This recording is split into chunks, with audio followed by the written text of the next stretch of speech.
We often take it for granted. You turn on the tap and, well, there it is. Clean, safe drinking water. But behind that simple act lies this really complex network of pipes. And what happens inside those pipes, that can have a huge impact on the water that actually reaches your glass. Absolutely. It's fascinating, really. So today we're diving deep into a study that looks at one of the, let's say, hidden challenges within our water distribution systems. Biofilm formation. Exactly. These microscopic communities, basically bacteria clinging to the pipe surfaces, they might seem pretty harmless. Right. But they can cause a surprising number of problems. Things like affecting the taste and odor of our water, or even harboring potentially harmful pathogens. Okay, let's unpack this then. Our mission today is to understand how different types of iron salts, the kind that can leach into water from corroding iron pipes, affect the growth and specifically the biofilm development of two very common bacteria found in these systems. Yeah, Escherichia coli, which most people know as E. coli. All right, E. coli, and also Enterococcus faecalis. Oh. And for those of you listening who, like me, enjoy getting up to speed quickly and thoroughly, well, prepare for some surprising facts about something as seemingly mundane as, water pipes. And it's important to remember, while other materials like plastic are used in pipelines, Yeah. iron has been a really popular choice. It's strong, and it can even have some potential antimicrobial properties, which is interesting. But there's always a but. There is. That corrosion factor is a big one, as the study we're exploring really highlights. We'll be looking specifically at 3 iron salts that come from this corrosion process. Yep. Iron 2 sulfate heptahydrate, Okay. iron 3 nitrate, and iron 3 chloride. So we're not just talking about generic iron here. These are distinct chemical compounds. They might have different effects, right? Now let's get into the nitty-gritty of these pipelines themselves. What are the common materials, and what are the sort of inherent challenges? Well, as we mentioned, iron and plastic are really the workhorses here. Iron gives you that robustness, that strength, but its Achilles heel is corrosion. And that process, it doesn't just weaken the pipes over time, it releases those iron salts we just mentioned into the water. Okay, and plastic. Plastic, well, it's generally cheaper. It doesn't corrode in the same way, obviously. But some might argue it lacks that sort of inherent antimicrobial potential that iron can offer, at least, initially. And this corrosion, that's not just about looks, is it? It's not just rusty water showing up. Exactly. I mean, yes, the taste and the discoloration are certainly noticeable and, frankly, concerning for people. Sure. But the release of iron can also influence the whole microbial environment inside the pipes.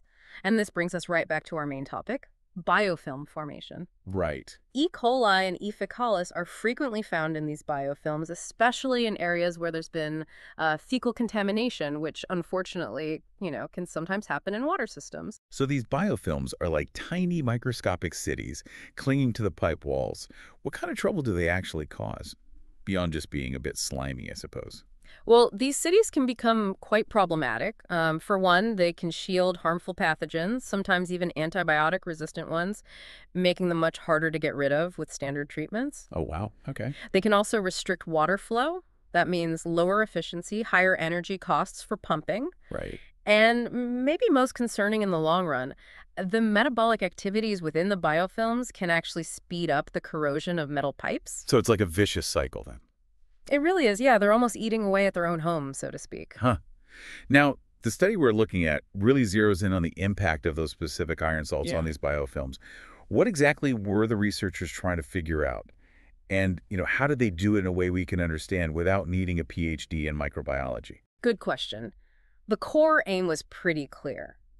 To understand precisely how those 3 iron salts, the iron 2 sulfate, iron 3 nitrate, and iron chloride affect growth, the ability to form biofilms, and even antibiotic susceptibility. Of those 2 specific bacteria? Of our 2 target bacteria, yes, E. coli and E. faecalis. They used standard laboratory strains, which is common in research, and basically exposed them to different concentrations of each iron salt.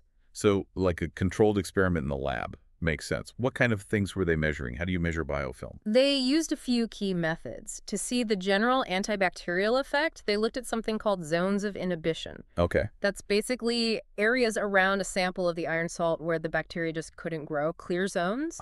I see. They also figured out the minimum inhibitory concentration, or MIC. That's the lowest concentration of the salt needed to actually stop the bacteria from growing. Got it. lowest effective dose, essentially. Exactly. And for biofilm formation, they used a technique involving staining the biofilms with a dye crystal violet and then measuring how much dye stuck. More dye means more biofilm. Okay, simple but effective. So we have a picture of the experiment now. What were some of the key takeaways? Let's start with the direct antibacterial effects. Did any of those salts stand out? Yes, they definitely did. At the higher concentrations, they tested specifically 175 milligrams per milliliter. All three iron salts showed significant antibacterial effects on both E. coli and E. faecalis. You could see those clear zones of inhibition we talked about. So high levels kill them off. Right. But what's really fascinating is when they looked at the MIC values, remember, the lowest concentration needed to stop growth. Yeah. Iron 3 chloride generally had the lowest MIC values, especially for E. coli. Meaning it was the most potent. Exactly. It suggests it was the most effective at stopping the free-floating bacteria at lower concentrations compared to the other two, at least in this context. So it's almost paradoxical. These corrosion byproducts at high enough levels can actually fight off bacteria. But what about lower levels? That's probably more like what's actually in our water day to day. That's a crucial point, yeah. What did they find about the regular growth of bacteria just sort of floating around in the water, what scientists call planktonic growth, before they settle down and build those biofilm cities? Right. Understanding both is key. And the study showed that concentration really matters. Lower concentrations of iron can sometimes even stimulate microbial growth. Like a nutrient. Sort of, yeah. Think of iron as a potential nutrient at certain levels. But as the concentration increases, it tends to become inhibitory. This is likely due to the production of reactive oxygen species, which can damage the bacterial cells. Okay, so what concentrations were inhibitory in the study? Specifically, they found that iron sulfate and iron nitrate hindered the growth of both E. coli strains across a pretty wide range from about 3 mg/ml up to 100 mg/ml over 48 hours. And the chloride? Iron 3 chloride had a similar effect, starting at an even lower concentration for E. coli. For E. faecalis, the nitrate and chloride were inhibitory in a similar range, while the iron sulfate also showed inhibition, but starting at a slightly lower concentration again. Okay, so a bit of a balancing act. Too little iron might not matter or could even help them, but too much becomes harmful. Now let's get to the stickier subject, literally biofilms. How did these different iron salts affect the formation of those bacterial communities on surfaces? This is where it gets really interesting, because they found species-specific effects. It wasn't the same across the board. Oh. The most striking finding, I think, was that iron 3 chloride, the one that was most potent against planktonic E. coli growth, it actually inhibited E. coli biofilm formation too. Okay, that's interesting. So the type of corrosion byproduct really matters, not just the fact that corrosion is happening. That sounds like potentially good news if you're worried about E. coli. It could be, but... There's always a but, isn't there? What happened with the other bacterium, Enterococcus faecalis? Exactly. In stark contrast to E. coli, they observed that iron sulfate heptahydrate actually promoted biofilm growth in E. faecalis. Wow, okay. So the same type of iron byproduct could have completely opposite effects depending on which bacteria you're looking at. Precisely, within the same system, potentially. This does align with some existing knowledge. We know that increased iron availability in metallic pipes can generally encourage biofilm growth overall. Right. And that metal surfaces tend to support thicker biofilms compared to plastic ones. Plus, the rough surfaces caused by corrosion itself can make it easier for biofilms to attach and get started. So more place for them to stick. Yeah. And all of this has implications for, water flow, the potential for harboring pathogens, and just general water quality. Okay, so depending on which bacteria are dominant in a particular pipe or section of the system, the specific type of iron leaching could either help control biofilms or make them worse. That's a really key insight. It is. Now, one of the big anxieties around bacteria these days is antibiotic resistance. Did the study look at whether exposure to these iron salts had any impact on that? Yes, they did look into that. And for the most part, the antibiotic susceptibility profiles, basically, which antibiotics worked against the bacteria, remained pretty consistent, even after treatment with sub-inhibitory concentrations of the iron salts. Sub-inhibitory meaning concentrations that didn't kill them off completely. Exactly. Concentrations that stressed them but didn't eliminate them. However, there was one very important exception. E. faecalis, ATCC 2922. That specific lab strain actually developed resistance to an antibiotic called ceftazidime after being exposed to all 3 iron salts. All 3. Wow, that seems significant, especially with the whole growing problem of antibiotic resistance globally. What does that tell us? Well, it suggests that even if these iron salts aren't causing widespread resistance across the board, they can trigger resistance to specific antibiotics in certain species under certain conditions. This is particularly relevant, maybe, in thinking about wastewater systems. You have a really complex mix of different microbes, trace metals. It could be an environment where this kind of interaction helps antibiotic resistance emerge and then potentially spread. That's a sobering thought. Okay, and just to round out the findings, they also looked at cell viability. Essentially, were the bacterial cells actually alive and functioning after the iron exposure? They did, and those cell viability assays generally confirm the MIC results we talked about earlier. Okay, so they matched up. Pretty much. The iron exposure definitely affected the viability of both types of bacteria. And interestingly, there's some indication, consistent with other research too, that gram-negative bacteria like E. coli might be more sensitive to the iron in its FeO form. That's the form in iron sulfate. Right. Whereas gram-positive bacteria like E. faecalis showed potentially higher sensitivity to the FeO form, which is in the iron 3 nitrate and chloride. So different forms affect different bacteria types differently. Again, it's complicated. It is. Microbial interactions are rarely simple. Okay, so we've gone through the findings. Antibacterial effects, growth, biofilms, resistance, viability. Now let's talk practicalities. What are the real-world takeaways here? If you're managing a water system, what should you be thinking about based on this? Well, I think the study really underscores the importance of thinking hard about the materials used in pipelines.